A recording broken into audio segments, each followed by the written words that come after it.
Hi friends, ARP coin சேனலை பார்த்து கொண்டிருக்கும் அனைவருக்கும் வணக்கம். இது ₹5 நாணயம். 1992 டைமண்ட் குறியீடு உள்ள நாணயம்.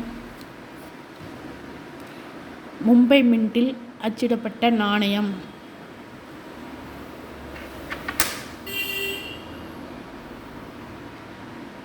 பின்புறம் அசோக முத்திரையுடன் கூடிய நாணயம். இந்தியா என்றும் பாரத் என்றும் சத்தியமே ஜெயமே என்றும் எழுதியிருக்கும். இந்த நாணயத்துடைய எடை 9 கிராம், டயாமீட்டர் 23 mm. இந்த நாணயம் காப்பர் நிக்கல் கலந்த கலவை. இந்த நாணயம் மொத்தம் 3 மின்ட்டில் அச்சிடப்பட்டுள்ளது. Calcutta mint, Mumbai mint, Hyderabad mint. Calcutta mint என்றால் வருஷத்திற்கு கீழே எந்தவித மின்ட்டு மார்க்கும் இருக்காது. மும்பை மின்ட் என்றால் வருஷத்திற்கு கீழே டைமண்ட் குறியீடு இருக்கும், வைர குறியீடு இருக்கும். ஹைதராபாத் மின்ட் என்றால் வருஷத்திற்கு கீழே ஸ்டார் குறியீடு இருக்கும். இந்த நாணயம் டைமண்ட் குறியீடு உள்ள மும்பை நாணயம்.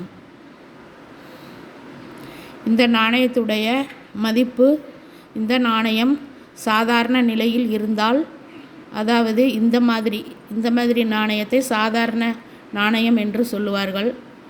இது புத்தம் புதிதாக கிடையாது, ஒரு மாதிரி கலர் சேஞ்ச் ஆன மாதிரி இருக்கின்றது. இந்த மாதிரி சாதாரண நிலையில் இருந்தால் இந்த நாணயம் ₹5 முதல் ₹20 வரை விலை போகும். அதாவது கல்கத்தா மின்ட் நாணயமாக இருந்தால், நல்ல UNC கண்டிஷனில் இருந்தால் கல்கத்தா மின்ட் நாணயம் ₹40 முதல் ₹150 வரை விலை போகும். UNC கண்டிஷனில் இருந்தால் மட்டும். மும்பை டைமண்ட் குறியீடு உள்ள மும்பை மின்ட் நாணயமாக இருந்தால், UNC கண்டிஷனில் இருந்தால் ₹50 முதல் ₹100 வரை விலை போகும்.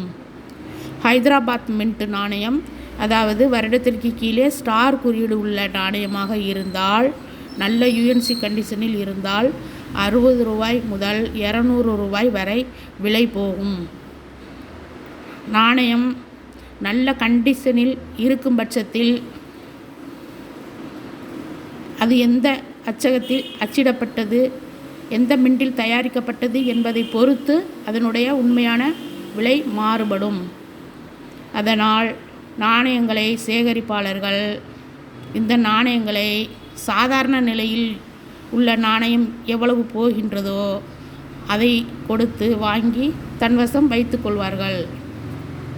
பிறகு அந்த நாணயங்களை அது எப்போ ரேர் நாணயமாக மாறுதோ அப்பொழுது அவர்கள் அந்த நாணயத்தை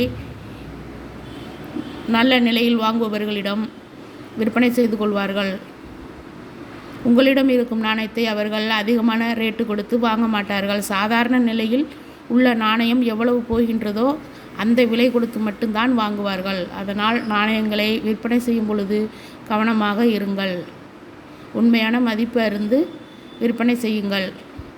இதுவரை எங்களுடைய சேனலை சப்ஸ்கிரைப் பண்ணாமல் பார்த்து கொண்டிருந்தால் சப்ஸ்கிரைப் பண்ணவும், இந்த வீடியோ பிடிச்சிருந்தால் சப்ஸ்கிரைப் பண்ணுங்கள், லைக் பண்ணுங்கள், கமெண்ட் பண்ணுங்கள், உங்களுக்கு தெரிஞ்சவர்களுக்கெல்லாம் ஷேர் பண்ணுங்கள். தேங்க்யூ. தேங்க்ஸ் ஃபார் வாட்சிங்.